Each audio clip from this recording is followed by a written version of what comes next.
Mũmbunge ũyũ nĩ augĩte bũrũri wa Kenya wĩna bata gũkĩra mabata ma ateti na ũguo kũria atongoria acio a NASA metĩkĩre kũhotwo kuona matingĩnyita bũrũri mĩgwate nĩ ũndũ wa mabata mao kĩũmbe.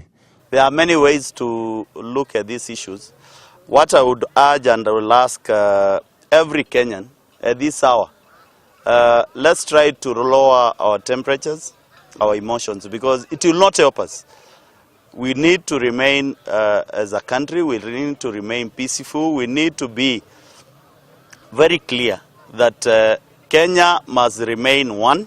Oho Mule nĩ augĩte hatirĩ bata wa thakame gũitĩka kana kũhũrithania mũingĩ kuona kwĩna njĩra nyingĩ cia gwetha kĩhonia angĩkorwo matinaiganĩra na maumĩrĩra marĩa mararekereirio nĩ kamĩtĩ ya IEBC. Violence will not help us.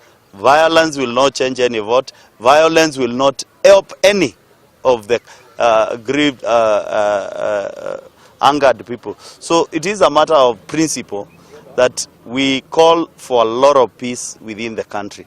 Mũmbunge ũyũ araragia mwena wa Tala, kaunti ya Machakos, thutha wa igongona rĩa mathiko gĩcagi gĩa Katuru. Ngĩribotera Kameme TV, njĩtagwo Kariuki wa Wachira.